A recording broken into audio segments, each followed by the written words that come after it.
Bonsoir à toutes et à tous. Bienvenue pour ce webinaire qui va être consacré donc à un setup, dit le setup de la zone de valeur, qui fait appel au travail des KPL, Key Price Level ou niveau clé de prix en français. Donc, je suis Monsieur Weissrock, responsable ici à Paris de la succursale de WH Self Invest. Donc, où vous pouvez bien sûr me retrouver ici à Paris pour des formations sous forme de séminaires. Vous pouvez aussi prendre rendez-vous, si vous le souhaitez, pour des entretiens particuliers. Je dispense également à distance des téléconférences personnalisées pour vous coacher sur des points particuliers pour vous aider à mettre en œuvre nos plateformes de trading et également pour vous encadrer dans vos premiers pas sur le trading. Le webinaire ce soir donc va se dérouler sous la forme que vous avez actuellement à l'écran, dont le sommaire est actuellement à l'écran, avec tout d'abord une rapide introduction sur qui est Self Invest, puis on entrera dans les généralités concernant donc la théorie des enchères, puis la représentation Key Price Level pour comment on détermine les trois niveaux de clés les trois niveaux clés de prix qui vont nous être utiles. Et je ferai également une présentation de la plateforme. Vous verrez, enfin une présentation comment on met en œuvre ces niveaux sur la plateforme et on mettra en temps réel la plateforme en ligne en fin de webinaire. Je ferai bien sûr une partie questions-réponses où on pourra effectivement évoquer les points qui vous intéressent. Tout d'abord, qui est Self Invest?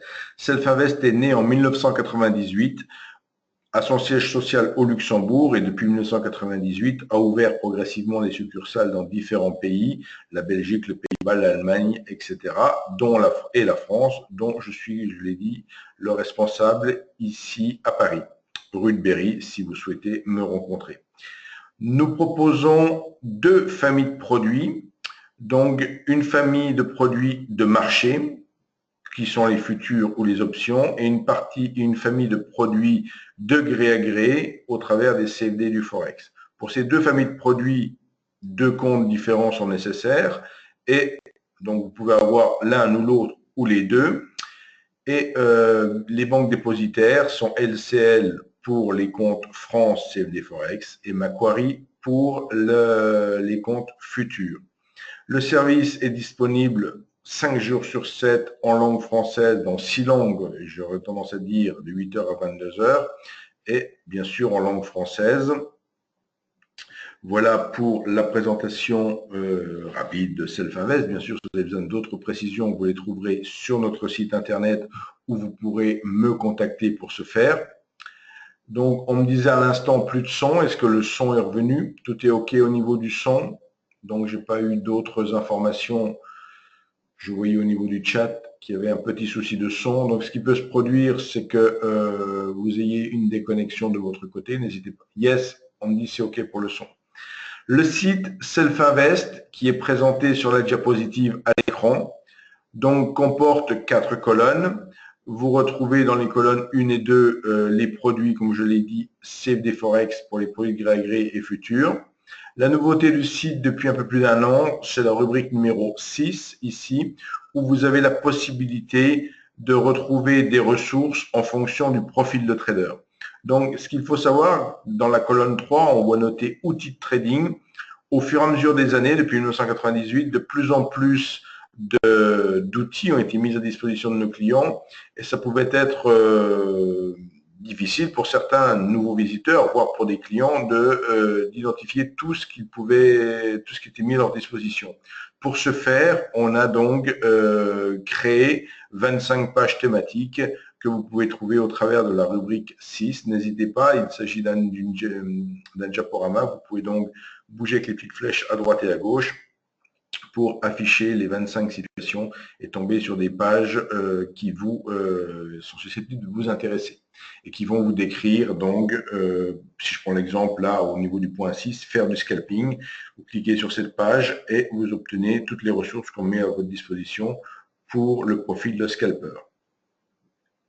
Dernière diapositive de présentation et de loin la plus importante, une diapositive qui vous indique choisir Self-Invest, c'est avoir l'esprit tranquille. Donc, il ne vous aura pas échappé, pour ma part, au quotidien, je suis souvent confronté à des personnes que je contacte par téléphone parce qu'ils ont demandé des codes démo pour tester notre plateforme.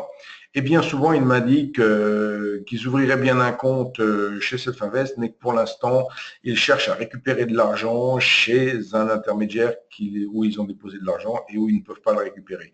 Donc, c'est bien souvent ce qui arrive quand on ne prend pas le soin d'ouvrir un compte auprès d'un intermédiaire référencé dont bien sûr, il est agréé par les différentes autorités de marché dans le pays où il est installé. Et chose la plus importante ici, c'est également de s'assurer que les avoirs que vous confiez à votre intermédiaire financier sont bien ségrégés de ses fonds propres, c'est-à-dire que ça signifie que s'il y avait un problème au niveau de votre intermédiaire financier, cela n'est pas d'incidence sur vos avoirs propres. Donc, ça, c'est extrêmement important.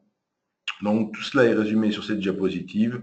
Et bien sûr, je vous invite vivement à vous assurer de la solidité du broker chez qui vous ouvrez un compte, que ce soit Self-Invest ou un autre, mais c'est capital de s'assurer de ce point-là. Bien sûr, l'AMF édite régulièrement une liste, je dirais une liste noire d'une certaine manière, de tous les intermédiaires chez qui il ne faut pas aller. De fait, elle ne dit pas chez qui il faut aller, mais elle indique tous ceux qui n'ont pas les agréments nécessaires. Donc, n'hésitez pas à consulter le site de l'autorité des marchés financiers en France pour vous assurer que l'intermédiaire que vous choisissez ne figure pas sur cette liste. Nous entrons maintenant dans le sujet du webinaire de ce soir. Et sur cette partie généralité et théorie des enchères, ce que je voudrais déjà préciser avant de rentrer dans la représentation graphique par elle-même, c'est qu'en fait, on ne considère pas, au travers de cette approche, de cette lecture des prix que l'on va maintenant découvrir, on ne considère pas qu'il y a uniquement deux catégories d'opérateurs.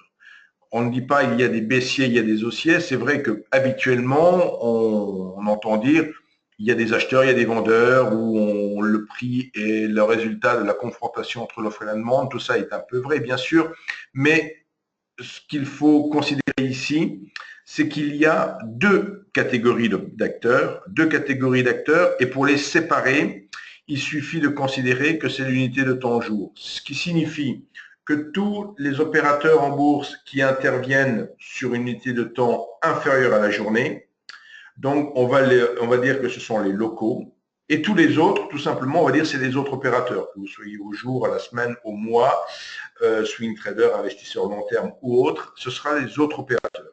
Et de fait, il y a ces deux catégories d'opérateurs, et parmi ces deux catégories d'opérateurs, il y a à la fois des acheteurs et des vendeurs. Ce qui fait qu'en dans les faits, il y a quatre groupes d'opérateurs, quatre groupes d'individus. Quand j'ai dit opérateur, ça peut être un individu, une personne physique, mais on le sait aujourd'hui, les marchés financiers sont de plus en plus, bon nombre d'ordres qui sont exécutés sur le marché financier le sont par des programmes informatiques, des algorithmes de trading. Donc, dans la catégorie opérateur, j'englobe tout le monde, c'est-à-dire que effectivement, tout va dépendre sur quelle unité de temps on va opérer. Et de fait, il y a donc des locaux acheteurs, des locaux vendeurs, des autres opérateurs acheteurs et des autres opérateurs vendeurs. La différence fondamentale qu'il peut y avoir aussi entre ces locaux et ces autres opérateurs, c'est quelque part leur force en termes de capitaux qu'ils sont capables de mobiliser. Il est évident qu'un scalper ou un day trader aura un capital moindre que quelqu'un qui va être un fonds de pension qui va investir à très long terme et qui va véritablement pouvoir prendre de grosses positions. Donc c'est souvent les autres opérateurs qui provoquent de brusques déséquilibres sur les marchés parce qu'à un moment donné, ils prennent en compte une nouvelle donnée de marché qu'ils ne connaissaient pas jusqu'alors, une nouvelle décision d'une banque centrale, le Brexit, pour ne pas le citer, récemment, et qui provoque un brusque, ce qu'on appelle dans notre jargon, un brusque changement de perception de la valeur. et qui peut provoquer même un brusque décalage à la hausse ou à la baisse, avec des gaps ou autres. Et cela, c'est souvent, on se manifeste souvent par une action brutale de ces autres opérateurs. Concernant les marchés financiers depuis un mois, grosso modo, ou du moins depuis les 15 derniers jours, je regardais attentivement, on peut, hormis la séance d'aujourd'hui, on peut considérer qu'on oscillait dans un range relativement serré et que d'une certaine manière, les autres opérateurs étaient très peu présents, voire pas présents du tout, et qu'ils laissaient un petit peu le marché fonctionner avec les locaux, ce qui se comprend un petit peu au mois d'août. On le sait très bien, c'est traditionnellement le mois des vacances, il y a peu de statistiques de publier et il y a peu d'intérêt pour les marchés financiers. Donc, on est cette semaine, enfin aujourd'hui nous sommes le 30 août et nous sommes plus ou moins dans la semaine de rentrée et il est fort probable que le marché vienne à désormais s'animer un petit peu plus. Donc maintenant, pour trouver comment on détermine les niveaux clés, on utilise une autre représentation graphique. Alors j'insiste, il ne s'agit pas d'un indicateur miracle que je suis en train de vous présenter, mais il s'agit bien d'une représentation graphique. Au même titre que des chandeliers japonais, des kanji, des points et figures ou autres, on va parler ce soir d'une autre représentation graphique. Pour l'obtenir, on part d'une certaine manière d'un graphique en 30 minutes. Là, à l'écran, ce que vous voyez sur cette diapositive, c'est une capture d'écran, donc on va dire du FCE du futur CAC 40, mais ça pourrait être n'importe quel indice. Sur des bougies 30 minutes, le triangle vert représentant le cours d'ouverture et le triangle bleu, soit le cours de clôture, soit le dernier cours coté. Ensuite, deuxième étape, on va remplacer chaque bougie par une série de lettres. Donc, on voit qu'on part d'un graphique en 30 minutes. Donc, chaque colonne de lettres dure quelque part 30 minutes. La différence entre les bougies et cette nouvelle représentation graphique, c'est qu'on ne se préoccupe plus, comme dans une bougie, de l'information ouverture, clôture, plus haut, plus bas. Dans une bougie, vous avez 4 informations. L'ouverture de la période, la clôture de la période, le plus haut et le plus bas. Ici, on va juste s'intéresser à la zone de prix qui a été travaillée durant la demi-heure. Alors, on empile des lettres. La hauteur d'une lettre qui s'appelle une OTP, opportunité temps prix, la hauteur d'une lettre constitue un tick, un pas de cotation. Si toutefois il venait à ne pas y avoir de transaction à un niveau de prix, il n'y aurait pas de lettres. On va voir l'importance de ce que je viens de dire sur la diapositive suivante. Donc, ce qu'il faut bien comprendre, c'est que pour construire une bougie, en fin de compte, on a besoin de 4 informations au minimum, voire parfois moins. Si je dessine un maraboutzou, c'est-à-dire une bougie sans mèche, 2 cours me suffisent, le cours d'ouverture et le cours de clôture de la bougie. Et il peut ne pas y avoir d'échange entre le cours de clôture et le cours d'ouverture de la bougie, et on aura exactement la même bougie, où il peut y avoir énormément d'échanges. Donc, en fait, une bougie ne nous renseigne pas sur le nombre d'échanges qu'il peut y avoir entre son ouverture et sa clôture. Alors que là, ici, dans la représentation que je suis en train d'évoquer, s'il n'y avait pas d'échange, je viens de le dire, il n'y aurait pas de lettres. La troisième étape, qu'est-ce que l'on fait? On va faire une translation de toutes les lettres. En fait, on joue un peu comme au jeu Tetris.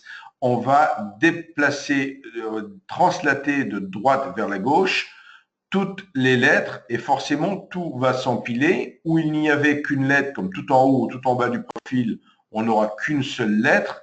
Et où il y a un maximum de lettres qui peuvent s'empiler, il va y avoir ce triangle rouge qui apparaît. Et ce triangle rouge, nous le nommons niveau d'équilibre, c'est-à-dire que c'est l'endroit, le niveau de prix où il y aura eu le plus d'échanges dans la journée, le plus d'opportunités de faire une transaction. Ce qu'il faut comprendre, c'est que quelqu'un qui aurait voulu, dans mon exemple, par exemple, effectuer une transaction sur le niveau inférieur du profil, il n'avait un laps de temps de 30 minutes pour l'effectuer. Par contre, quelqu'un qui voulait effectuer une transaction au niveau du niveau d'équilibre, il avait de nombreuses opportunités tout au long de la journée de l'effectuer. Donc, il y a en quelque part un niveau d'équilibre qui s'établit. Alors, s'il y a plusieurs empilage de lettres qui serait de même longueur, on prendra comme niveau d'équilibre le niveau le plus près du centre du range. Donc, ce premier niveau clé ou niveau d'équilibre qui est matérialisé ici avec ce triangle rouge sera le premier niveau qui va nous intéresser. Les deux autres niveaux qui vont nous intéresser seront les extrémités du segment rouge que j'ai représenté sur la droite du profil, que l'on va appeler zone de valeur. Donc, cette représentation graphique, comme je le montre maintenant sur cette diapositive, que ce soit sur la partie supérieure de ma diapositive où j'ai des bougies, ou que ce soit sur la partie inférieure où cette fois-ci je vois les profils mais je ne vois plus les lettres. En fait, les lettres, je vous les ai présentées pour la construction théorique, on pourrait dire. Dans la pratique, on n'a absolument pas besoin des lettres. Les lettres sont aisément remplacées par des couleurs. Et ce qui va nous intéresser, c'est la forme du profil et pas de savoir précisément, pas de visualiser précisément les lettres.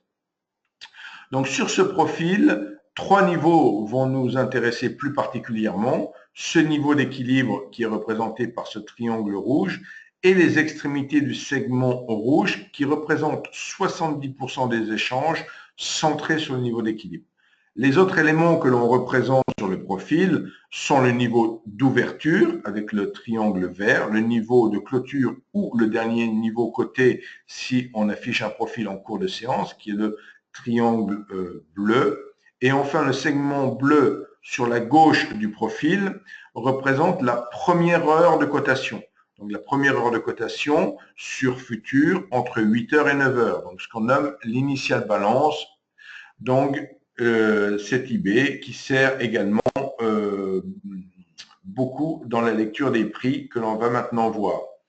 Donc s'il y a une diapositive qui est absolument capitale et importante à retenir, voire à connaître absolument par cœur si on veut s'intéresser à tout ce qui va suivre, c'est bien cette diapositive où je résume d'une certaine manière les nouveaux termes, quelque part, pour certains, c'est peut-être des nouveaux termes. Alors vous allez me dire, oh là là, encore des nouveaux termes, je ne vais pas y arriver. Ben, dites-vous bien que la première fois que vous avez découvert les chandeliers, qui sont une représentation graphique aujourd'hui relativement beaucoup utilisée et bien connue, ben, vous ne saviez pas ce qu'était une étoile du soir, une étoile du matin, un harami ou je ne sais quoi, et tout ça, vous l'avez appris au fur et à mesure. Donc ici, il y a 5-6 termes également à apprendre, à connaître pour pouvoir suivre un petit peu, ou ne serait-ce me suivre, parce que j'interviens quasi au quotidien sur le site Univers Bourse, parce que je me dis bien qu'à l'issue de ce webinaire, vous n'allez pas forcément être des geeks de cette approche graphique. Mais j'espère que je vais susciter de l'intérêt et susciter votre attention et que vous aurez envie de poursuivre et notamment de suivre au quotidien les analyses que je publie sur le site Univers Bourse et les petites sessions de trading live que j'anime également, généralement de 8h, 8h30 à 9h30, 10h le matin, environ 2 à 3 fois par semaine. Je ne peux pas le faire tous les jours, mais j'essaie de le faire un maximum de fois. Donc je reviens sur cette diapositive où on résume IB pour Initial Balance, donc ce segment bleu sur la gauche du graphique, le POC ou Price of Control ou niveau d'équilibre en français. Tout ça, c'est la même chose, hein, POC, niveau d'équilibre, Price of Control, ça veut dire la même chose, c'est ce que je vous ai expliqué. Open ou close, ouverture ou clôture, ben ça c'est commun, on n'apprend pas quelque chose de nouveau. Et VA, c'est 70% des échanges centrés sur le niveau d'ouverture. Alors, ce profil, tel que présenté ici, représente un petit peu à une courbe de Gauss. Il faut savoir que effectivement, on se rapproche d'une distribution normale sans toutefois l'atteindre, et il peut exister, c'est qu'il existe plus exactement, 6 journées différentes, 6 types de journées différentes sur les marchés.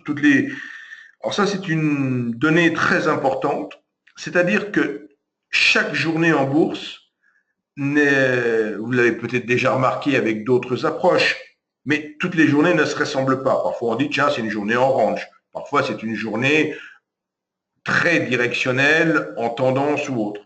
Et bien, dans cette approche, dans cette lecture temps pris, on peut distinguer en fait 6 journées différentes. Et parmi ces 6 journées différentes, il est bien évident qu'on ne va pas adopter les mêmes techniques de trading en fonction du type de journée. Alors ici, vous avez les symboles de ces journées, enfin vous avez des petits schémas, vous reconnaissez la distribution, vous reconnaissez le petit trait bleu sur la gauche du profil. Si je prends le cas numéro 1, qui s'appelle une journée normale, alors tout de suite, un petit piège, journée normale, ça ne veut pas dire la journée qui arrive le plus souvent. C'est pratiquement l'exception qui confirme la règle. C'est très rare les journées normales. Une journée normale, c'est quoi? Ce serait une journée qui connaîtra un range de la première heure très important. Donc, si un CAC est, par exemple, autour de 4000, ça peut être une journée qui va faire 50-60 points sur son range de la première heure. Dans ce cas-là, on a la forte probabilité que le range de la journée soit fait. Donc, si un range est très important entre 8h et 9h, il y a une forte probabilité que cette journée soit une journée normale et il y a un certain type de trading à adopter. Tout à l'inverse de cette journée, vous avez un range extrêmement étroit, comme dans le cas numéro 4 par exemple, où on a une initial balance qui est très très fine, 4-5 points sur le CAC. Donc vous vous dites bien, si durant entre 8h et 9h, on n'a pas évolué dans plus que 4 ou 5 points, ça va être très facile à déstabiliser cette initial balance et très précisément, quand on rencontre ce type d'initial balance, dès 9h, on peut s'attendre à ce qu'on nomme une journée directionnelle. Donc, de fait, c'est une journée la journée numéro 4 ici est complètement à l'opposé de la journée numéro 1 et le type de trading est strictement différent. Donc, voilà pour déjà un résumé des éléments de base à connaître au travers de cette représentation. Pour celles et ceux qui veulent aller beaucoup plus loin, cette diapositive vous détaille les 6 journées différentes et d'une certaine manière, un peu sous forme d'un arbre décisionnel, tout ce qu'il faut identifier. Alors, je dis souvent que le matin, lorsque l'on allume son ordinateur et que l'on va arriver sur une nouvelle journée, c'est un peu comme quand on sort de la douche et qu'il y a de la buée sur le miroir. La buée va se dissiper plus ou moins rapidement en fonction des informations qu'on va obtenir. Donc, on ne peut pas identifier, il y a certaines journées qui peuvent s'identifier relativement rapidement, un peu l'exemple de la journée normale que j'ai donnée juste avant ou de la journée directionnelle, et puis d'autres types de journées, on n'arrive pas forcément à les identifier très vite dans la matinée. Donc, et c'est à l'aide de ce tableau que l'on se pose toutes sortes de questions. Quelle est la taille de l'IB, donc quelle est la largeur, va-t-elle être rompue, va-t-elle pas être rompue, quel est le dynamisme des prix, etc. etc. Et en répondant à toutes ces questions, en se posant des questions au fur et à mesure que la séance avance, on identifie plus ou moins rapidement le type de journée auquel on va assister. Donc ça, je dis bien, c'est pour toutes les personnes qui veulent aller, qui ont déjà des connaissances dans cette approche et qui veulent une sorte de tableau qui va résumer un petit peu les différents types de journées. Au niveau des paramètres disponibles pour cette représentation graphique, il y en a 5. Donc, tout d'abord, le premier, ça sera la taille de la hauteur de la boîte, quelque part. J'ai dit que pour ma part, je mettais 1 pour un tick. Maintenant, dans les logiciels, effectivement, du fait que ce sont des paramètres, on peut les modifier. Donc, vous pourriez les modifier. Moi, à titre personnel, je ne le change pas, je laisse 1.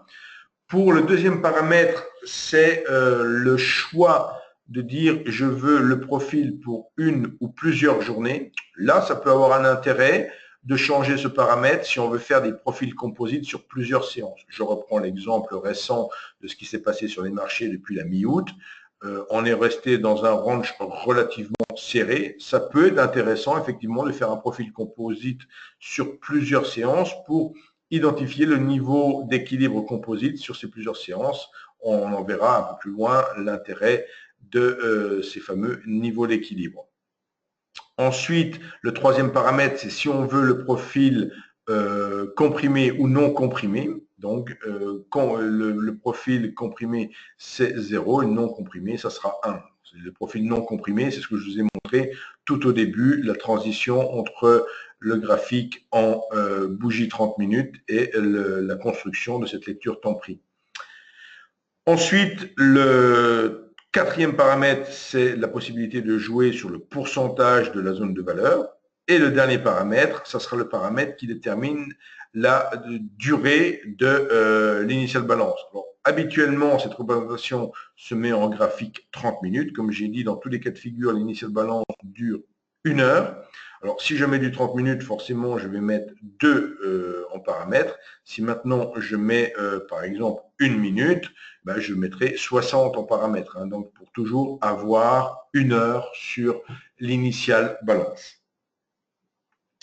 Donc, l'utilisation des niveaux clés pour trader.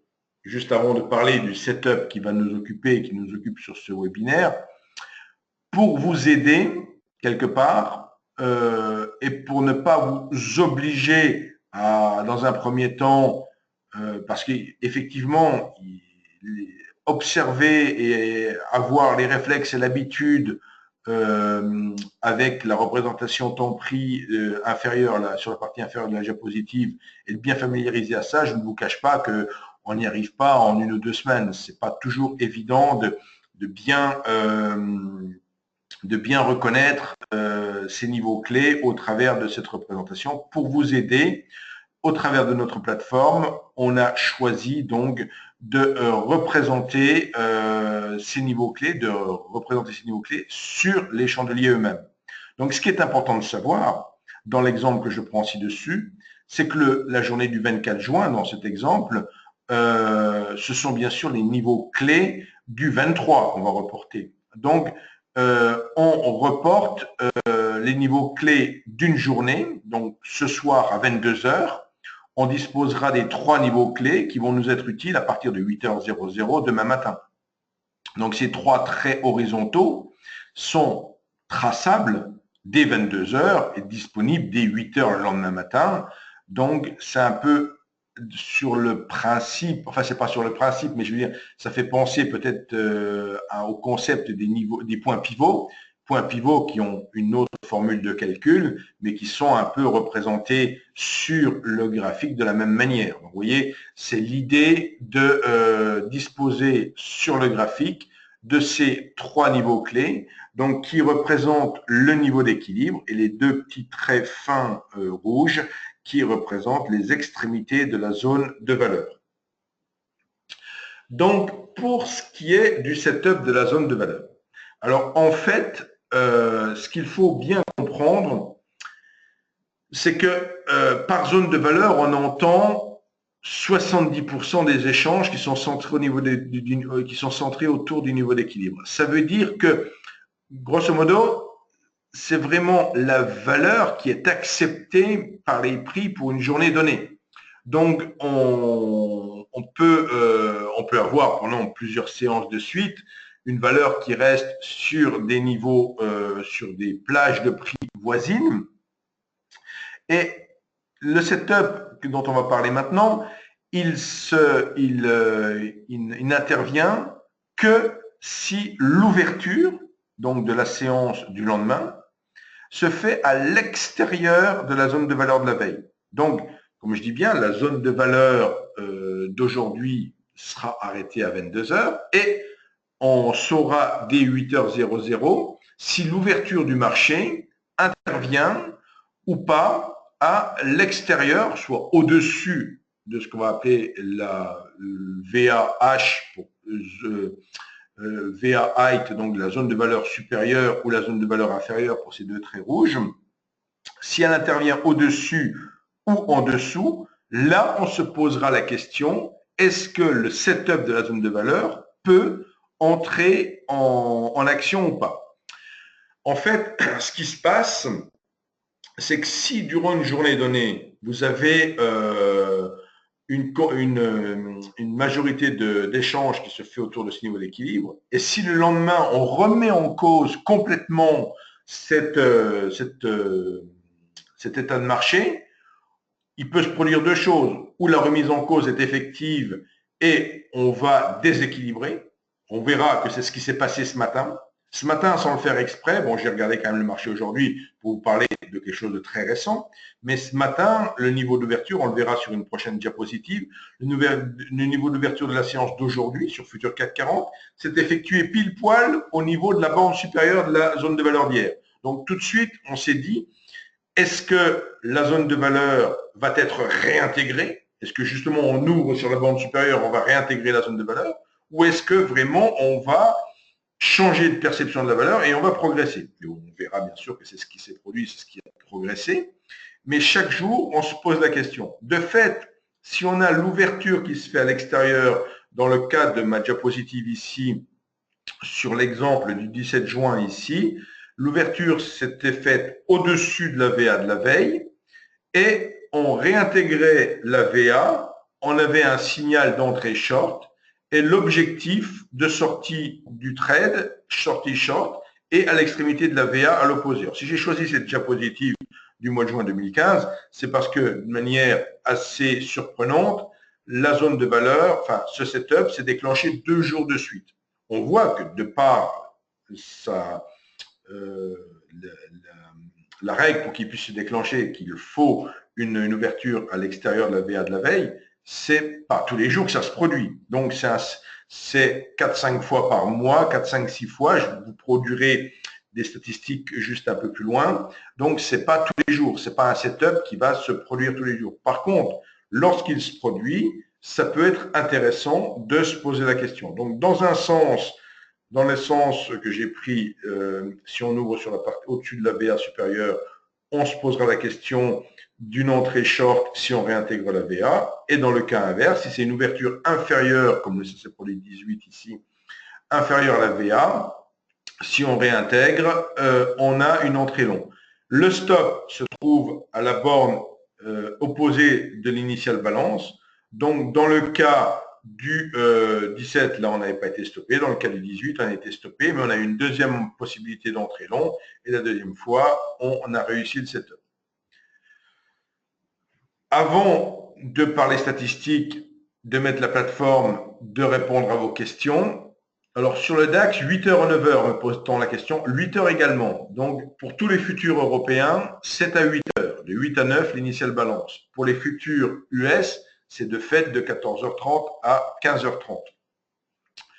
Donc pour mettre en œuvre ces outils, c'est totalement gratuit. Ça se fait au travers du bouton WHS Store et vous basculez sur une page web et vous arrivez sur la boutique et vous pouvez activer cette stratégie de la zone de valeur. Donc voilà comment procéder. Je vous ai parlé tout à l'heure de statistiques. Je vous ai parlé aussi du site Univers Bourse. Donc ce tableau de statistiques a été publié hier sur le site Univers Bourse. Donc j'ai demandé l'autorisation à son auteur pour vous le proposer ce soir. Donc, on voit dans ce tableau qu'il suit, donc ce membre d'Univers Bourse, suit tous les jours les paramètres, donc renseigne tous les jours son petit tableau Excel, avec VAL pour la borne inférieure de la zone de valeur, VAH pour la borne supérieure, l'amplitude en nombre de points de la zone de valeur, le niveau d'ouverture, donc, puisqu'on l'a dit, pour que ce setup puisse être déclenché quelque part, il faut que l'ouverture soit à l'extérieur de la zone de valeur. Donc on voit par exemple tout en haut du tableau, le 29,8, c'était hier, l'ouverture s'est faite à 4420 et la bande supérieure de la VA était de 4419. Donc le critère est rempli, on est au-dessus de la VA, donc il a mis 1 dans la colonne RDLV pour règle de la zone de valeur. Et on voit donc le nombre de fois où le setup se déclenche et le nombre de fois où il est réalisé et ce que ça peut permettre de gagner ou si on est stoppé. Donc, comme c'est indiqué sur cette diapositive, Donc, il fait des statistiques depuis plus d'1 an maintenant. Il note que depuis le 1er juin 2016, il y a eu 21 fois où le setup de la zone de valeur s'est activé et il a été réalisé 10 fois. C'est-à-dire que 10 fois sur 21, ça s'est soldé par une réussite du setup. Donc, bien sûr, ce n'est pas un setup qui marche à chaque fois. Ce serait trop beau, on aurait trouvé la martingale et on serait très content. Par contre, ce qu'il remarque aussi, ce qui me semble très judicieux, et c'est pour ça que je vous le présente ce soir, par contre, depuis début août 2016, il s'est déclenché 9 fois. Donc, c'est énorme, 9 fois en un mois. Je vous parlais tout à l'heure de 5-6 fois, donc par mois en moyenne. Donc, ici, 9 fois en un mois. Il a été réalisé 7 fois, dont 6 fois de suite sur les dernières fois, dont la dernière fois hier. Donc, il s'interroge sur le fait, s'agit-il d'un changement de nature du marché? Quoi qu'il en soit, cette information me semblait pertinente à vous communiquer et voilà pourquoi je vous la présente ce soir. Ici, nous ne sommes pas encore sur la plateforme, on va y passer. Là, c'est une capture d'écran que j'ai effectuée juste avant de démarrer le webinaire ce soir. Donc, on voyait typiquement, pour ce qui est du 38, vous voyez donc alors je vais regarder, je dois avoir un petit outil qui me permet de faire des dessins. Ici, je vais regarder si ça fonctionne. Une flèche, voilà, ça fonctionne. Donc, alors, il faut que j'arrive à la déplacer maintenant. Voilà, donc ça m'a l'air de parfaitement fonctionner. Là où j'ai déplacé ma flèche, c'est le niveau d'ouverture de ce matin.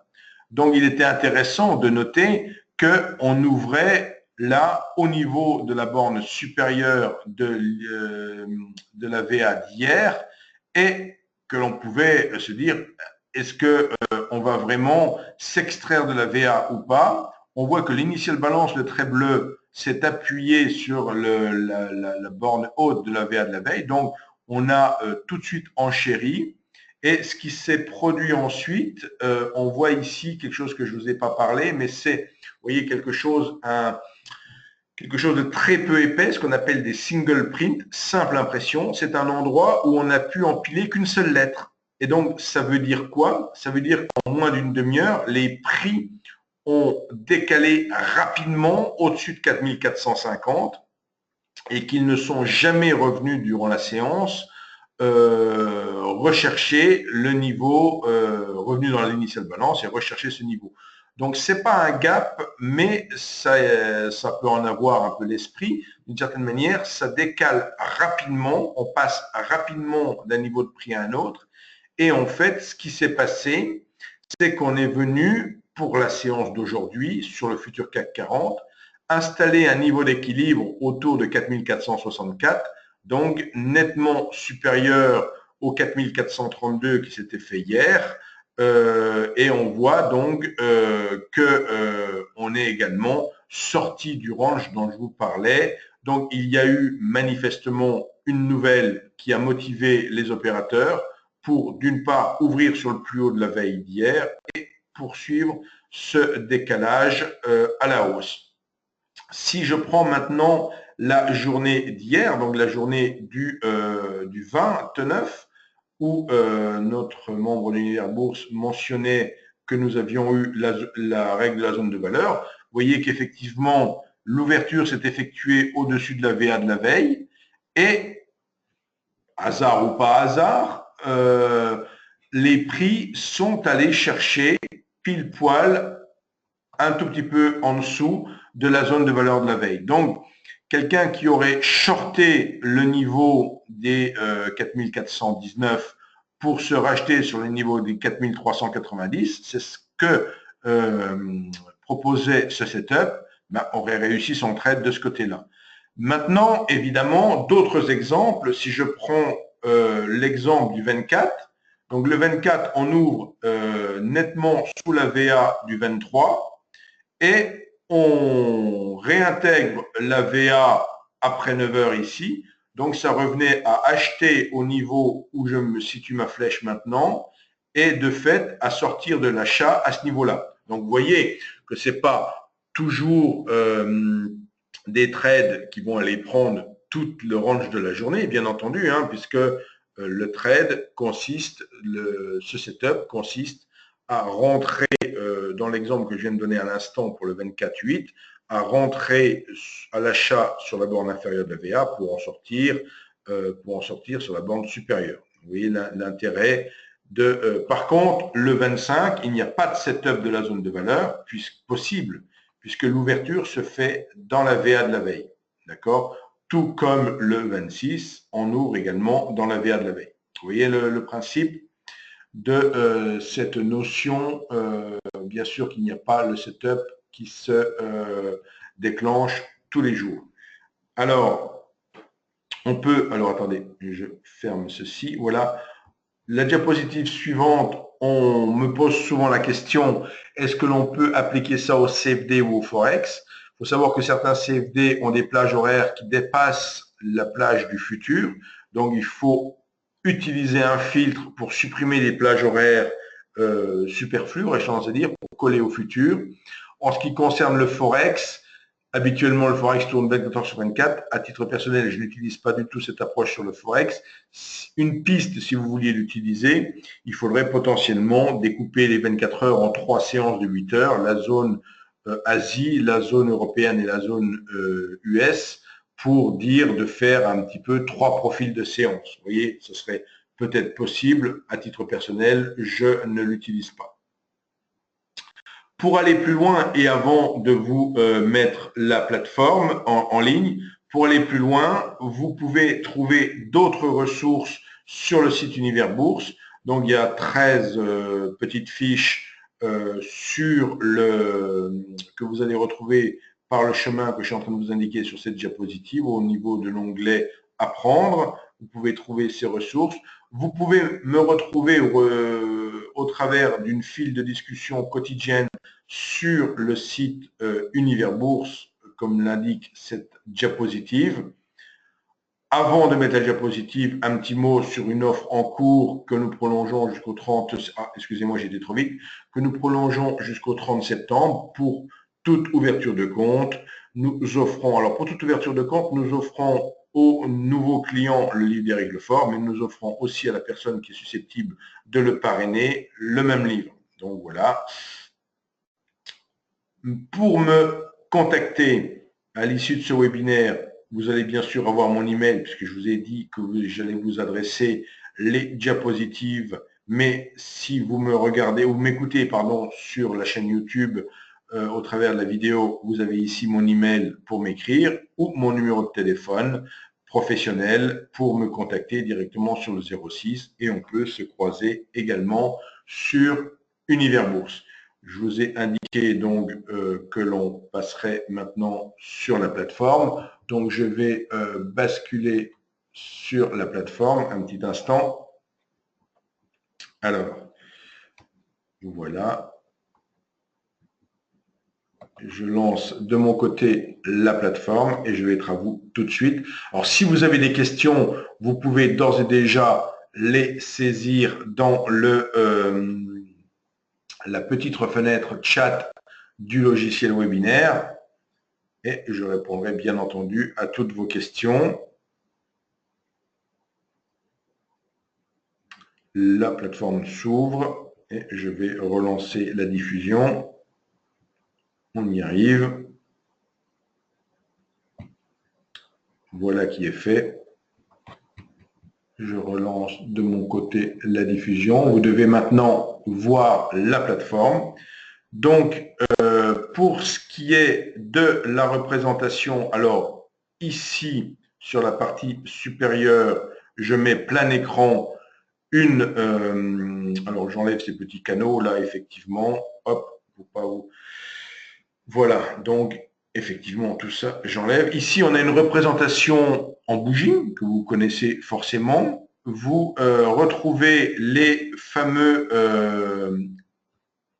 niveaux dont je vous parlais tout à l'heure, hein, donc les 3 traits, les deux traits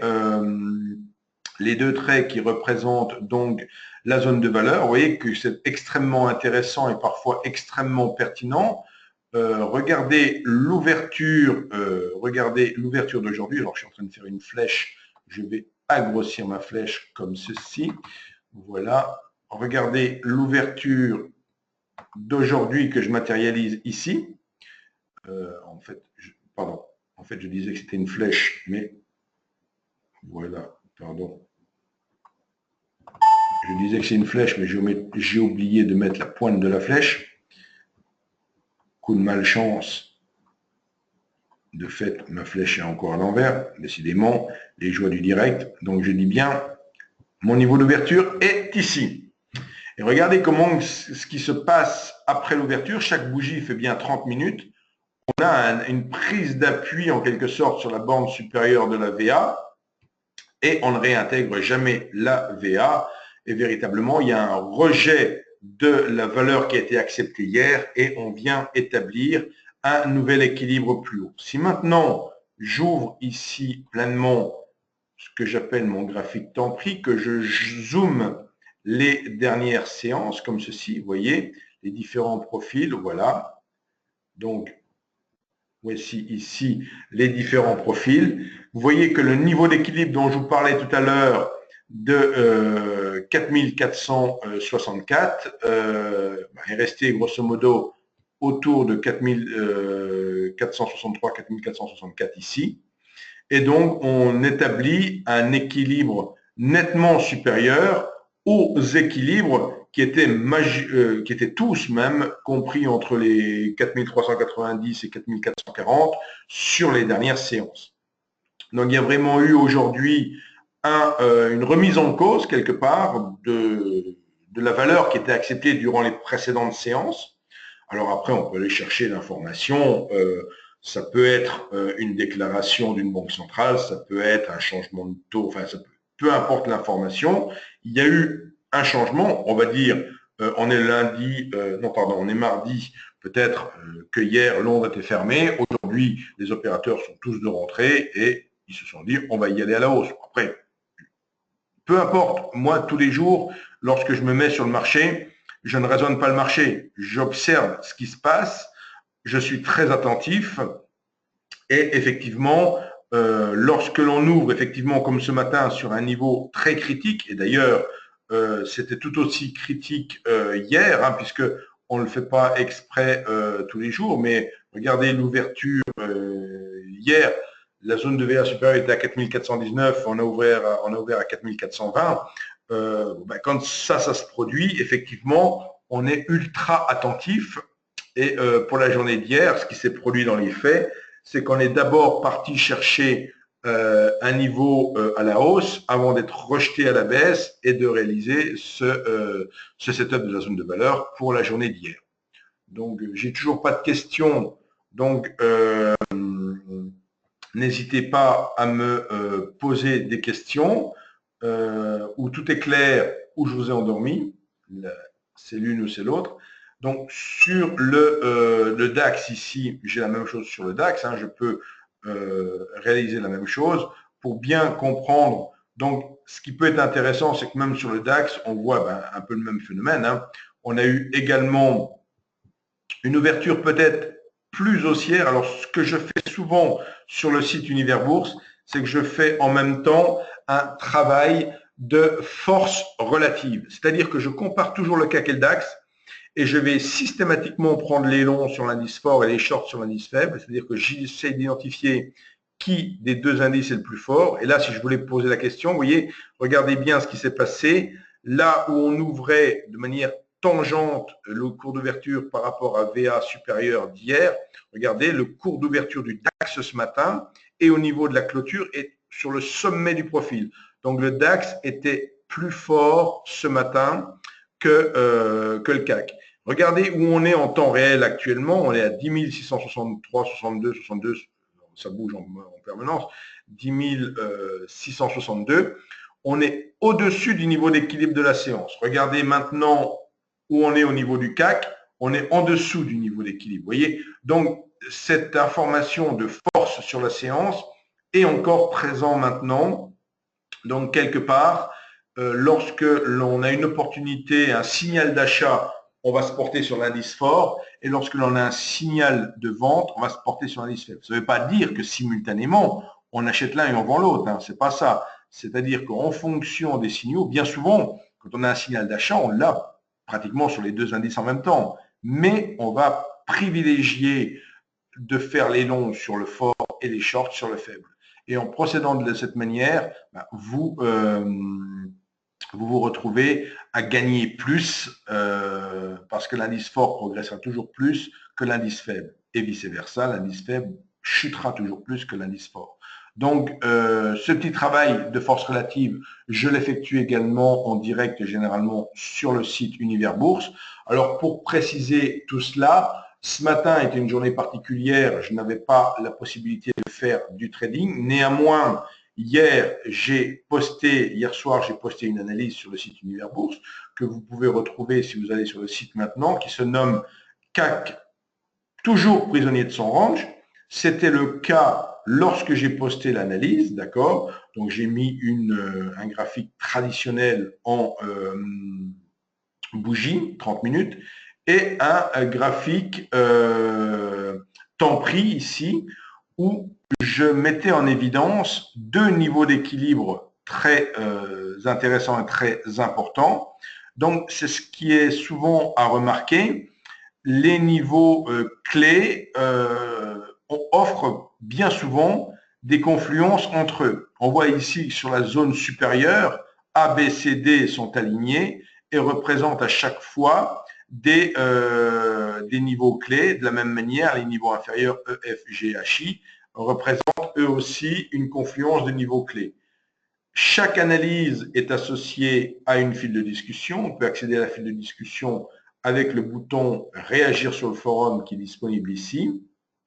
Et lorsque l'on bascule sur la file de discussion, donc, alors je reviens volontairement ici sur la première partie de la file de discussion. Donc, j'ai ouvert la file de discussion hier soir à 18h10. Et ce matin, donc à 8h08, ici, vous voyez une première analyse temps pris que j'effectue, donc en indiquant un petit peu l'état des forces en présence. Et dès l'ouverture du marché, j'indique ici où on a ouvert et je donne effectivement les indications sur ce qu'il convient de ce sur quoi il faut être vigilant. L'intérêt au travers de cette file de discussion, c'est qu'après, il y a donc d'autres membres du site qui prennent le relais et qui, à leur tour, comme à l'instar de Mobydick ici, qui vont donner leur propre lecture. Et de la même manière, il indique là dans son message, donc un peu après le mien, donc à précisément 8h52, donc là encore avant l'ouverture du marché cash de 9h, il vous dit par exemple open juste au-dessus de VAH. Donc maintenant que vous êtes familiarisé avec les termes, ça veut dire le niveau d'ouverture s'effectue juste au-dessus de la borne supérieure de la VA d'hier. Donc RDLV baissière probable. Donc règle de la zone de valeur baissière possible. Donc il est vigilant par rapport à cette information. Mais effectivement, si ça ne se produit pas, c'est le scénario inverse qui s'est produit aujourd'hui, où on ne réintègre pas la VA de la veille et où on va aller chercher à la hausse un nouveau niveau d'équilibre. Donc l'information très importante que l'on avait à 8 heures, c'était une volonté initiale de remettre en cause l'équilibre établi la veille, la zone de valeur établie la veille, pour aller enchérir sur un niveau supérieur. Et c'est tout à fait ce qui s'est effectué. Et donc, quelqu'un qui aurait été agressif aujourd'hui, sans même parler du setup de la zone de valeur, qui ne s'est pas réalisé, et ça ne veut pas dire que si ce setup ne se réalise pas, on n'a pas la possibilité de faire autre chose. Donc, quelqu'un qui était agressif pourrait très bien dire « j'achète ce niveau d'ouverture, je mets un stop assez serré à l'intérieur de la zone de valeur, parce que voire un stop reverse, parce qu'effectivement, si je me fais prendre au piège et qu'on réintègre la zone de valeur, c'est une opportunité short, donc je peux mettre un stop reverse. Mais si ça fonctionne bien et si le marché a la force, les acheteurs ont la force de faire décaler le marché à la hausse, je suis rentré dans la tendance tout de suite. Donc, chaque jour, on a des informations au travers de cette lecture temps pris, on a des informations sur les opportunités qui sont susceptibles de se déclencher dans la séance. Et dites-vous bien qu'il n'y a pas deux séances qui se ressemblent. Je l'ai dit tout à l'heure, il y a 6 séances types différentes qui peuvent se présenter à nous. Notre travail est d'essayer de les identifier le plus rapidement possible pour adapter son type de trading. En fait, même si on a une méthode qui est éprouvée, qui fonctionne bien, c'est très rare qu'une méthode fonctionne dans tous les types de journées. C'est un peu comme si vous aviez une voiture 4x4 et une Formule 1. Vous n'allez pas aller faire du 4x4 dans le désert avec votre Formule 1. Par contre, le 4x4 sera moins adapté pour aller faire les 24 heures du monde. Chaque voiture s'adapte en fonction du terrain. Là encore, il faut adapter son trading dans le type de journée. Alors, on me pose une question. Pour l'analyse des niveaux, vous choisissez l'UT 30 minutes pour passer à l'action. Alors, je fais l'analyse sur de l'UT 30 minutes, effectivement. Par contre, pour trader, une fois que j'ai identifié mes niveaux clés, ça, ils sont tracés à l'horizontale. Pour trader, je vais utiliser des unités de temps d'1 minute ou de 5 minutes. Je n'utilise pas le 30 minutes. Alors, sur le setup de la zone de valeur, effectivement, on peut rester en 30 minutes. Mais d'une manière générale, ce que je vous enseigne un peu ce soir, ou ce sur quoi je suis en train de mettre le doigt, c'est l'intérêt, effectivement, de travailler avec ces niveaux clés. Et en fait, la technique que j'adopte, c'est que dans le domaine du trading, autant dans le domaine de l'analyse, on peut faire un travail d'anticipation, autant dans le domaine du trading, on ne doit rien anticiper, on doit réagir.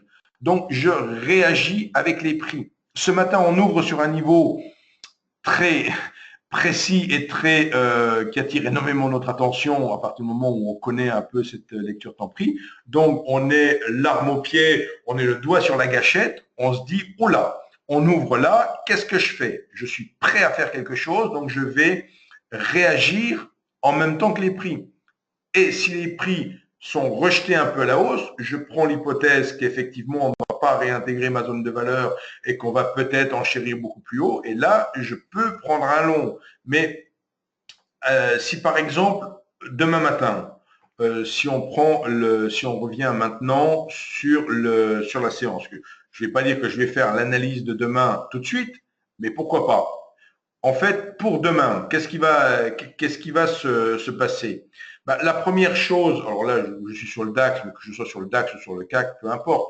Pour demain, la première question qui va se poser à moi, ça va être, est-ce qu'on ouvre au-dessus ou en dessous du niveau d'équilibre? Sachant que si on ouvre, faisons une hypothèse, on ouvre demain à 4470. Si on ouvre demain à 4470, je vais me dire, tiens, peut-être que les prix vont être amenés à venir rechercher une prise d'appui sur le niveau d'équilibre autour des 4464. Donc, ce qui serait intéressant pour moi, c'est d'aller déclencher un ordre d'achat dans cette zone du niveau d'équilibre. Par contre, effectivement, si je me fais avoir, là encore, je peux mettre un stop reverse parce qu'effectivement, si on franchit le niveau, si on a ouvert à 4470 et qu'on casse le niveau d'équilibre de manière assez forte, on peut se dire qu'effectivement, on a une action des vendeurs et qui vont, s'ils ont la force de faire passer les prix de l'autre côté du niveau d'équilibre, c'est qu'il peut y avoir une journée baissière. Ce que me renseigne, ce qui va m'être intéressant pour demain, c'est mes 3 niveaux, je dis bien le niveau d'équilibre et les 2 bandes de la VA. Et après, dès 8 heures, je vais me poser la question, ton niveau d'équilibre, il est où? À quel niveau, de manière relative, par rapport où se trouve l'ouverture d'aujourd'hui, par rapport au niveau d'équilibre d'hier? Et en fonction de ça, je vais soit me préparer, pourquoi pas, à trouver un long en priorité si on ouvre au-dessus du niveau d'équilibre, ou trouver un short. Idéalement, dans la situation que l'on connaît aujourd'hui, où on vient d'avoir donc on vient de visualiser la force des acheteurs. La force des acheteurs s'est manifestée par ce qu'on appelle la zone, alors je vais carrément ultra zoomer mon affaire pour qu'on voit bien, vous voyez, la zone de prix, je vais encore faire un méga zoom, vous voyez, je fais un énorme zoom et je vais faire un super carré la force des acheteurs s'est matérialisée ici. La force des acheteurs s'est matérialisée dans ce rectangle. Ils sont passés rapidement. Donc, ce rectangle que je viens de dessiner a pour borne inférieure la borne supérieure de l'initial balance, la borne supérieure du trait bleu. Et donc, ce rectangle bleu, qu'on nomme des single prints dans notre jargon, traduit la force des acheteurs. Donc, cette zone ne doit pas être recouverte demain sous preuve d'annuler tout simplement tout le travail qui a été fait aujourd'hui à la hausse. Si on revient chercher là, c'est assez dramatique pour une hypothèse haussière sur la séance de demain, bien entendu. Donc, idéalement, demain, si on ouvre au-dessus des 4464 et qu'on n'enfonce pas les 4460, 4400, dans la zone des 4460, qu'on reste au-dessus et qu'on est rejeté à la hausse, c'est plutôt une bonne action de la part des acheteurs et on a plutôt une hausse saine qui se met en place. À l'inverse, si on ouvre en dessous des 4460, il sera important de regarder si on vient rechercher cette zone entre 4448 et 4453. Si on la retravaille, on sera alors enclin de se dire c'est peut-être une fausse sortie du range à laquelle on a assisté. Alors, on me dit tout d'abord merci pour cette conférence. Quelle relation entre le niveau d'ouverture du CAC 40 cash à 9 heures et le niveau de l'indice futur à 8 heures et à 9 heures? Alors, le futur CAC 40 est un produit dérivé dont le sous-jacent est le CAC 40, d'accord? Donc, typiquement, le CAC 40 par lui-même, qui est une moyenne pondérée de 40 valeurs, il ne peut pas être acheté ou il ne peut pas être vendu. Il est publié par Nice or Next de manière continue tout au long de la séance et il sert de référence pour mettre en œuvre, enfin pour toutes sortes de produits dérivés. Le CAC 40, on peut le comparer à la température qu'il ferait dehors. Je pourrais très bien mettre un thermomètre dehors et produire des dérivés, que ce soit des CFD ou que ce soit des futurs, sur cette température. Donc, le futur CAC 40, lui, se réfère au CAC 40. Donc, il peut être différent du CAC 40, il l'est des fois de manière significative au mois de mai lorsqu'il y a détachement des coupons. Et donc, la différence entre les deux, c'est cela. C'est-à-dire que l'un représente la moyenne pondérée des 40 valeurs et l'autre est l'indice, et ce qui peut être acheté ou peut être vendu. Vous pouvez acheter un futur CAC 40, vous pouvez vendre un futur CAC 40, mais vous ne pouvez pas acheter ou vendre le CAC 40 par lui-même. Au même titre que vous pouvez acheter ou vendre un CFD, là c'est un produit de gré à gré. Différence entre un CFD et un futur, c'est que dans le cas du futur, comme je vous le montre à l'instant, vous disposez d'un carnet d'ordre avec les quantités à l'achat ou à la vente, comme vous le voyez maintenant à l'écran, alors que dans le cadre d'un CFD, vous n'avez pas ce carnet d'ordre. Différence aussi, si vous regardez le CFD chez Self-Invest et que vous regardez le CFD chez un autre broker, vous pouvez tout à fait avoir, à quelques dixièmes de points près bien sûr, des CFD qui cotent des valeurs différentes. Dans le cas d'un futur, tous les traders de la planète, quel que soit leur broker, auront le même carnet d'ordre et la même cotation. Exemple de zone de valeur comportant des prix non cotés. Aujourd'hui, s'il n'y avait pas eu de cotation à 4450, y aurait-il eu simplement... Oui, tout à fait. On peut avoir, comme je vous l'ai dit, dans la zone que j'ai matérialisée au niveau des 4450, vous pourriez tout à fait avoir un gap, un trou de cotation qui correspondrait à du slippage, qui correspondrait à un passage tellement rapide d'un niveau de prix à un autre qu'il n'y a pas impression de prix. Et s'il n'y a pas impression de prix, de fait, il n'y a pas de lettre qui s'imprime et de fait, on a un trou. Donc, c'est comme ça qu'on reconnaît aussi qu'il peut y avoir du slippage. Attention cependant, c'est extrêmement rare, voire impossible. Une OTP dure 30 minutes. Mais ça peut toujours être possible, mais qu'il n'y ait pas de cotation à un niveau de prix pendant 30 minutes, ça peut se produire. Je le trouve relativement rare à se produire. Si on mettait une unité de temps inférieure, ça serait beaucoup plus fréquent. Donc écoutez, comme bon, voilà les questions, j'ai répondu aux différentes questions. Il est 19h04, le webinaire a duré une petite heure comme c'était prévu. Je vais maintenant arrêter l'enregistrement et vous inviter bien sûr à le retrouver si vous le souhaitez sur notre chaîne YouTube demain. Je vais encore rappeler la dernière diapositive pour retrouver donc mes coordonnées. Voici donc la dernière diapositive où vous pouvez retrouver mes coordonnées. J'arrête maintenant le webinaire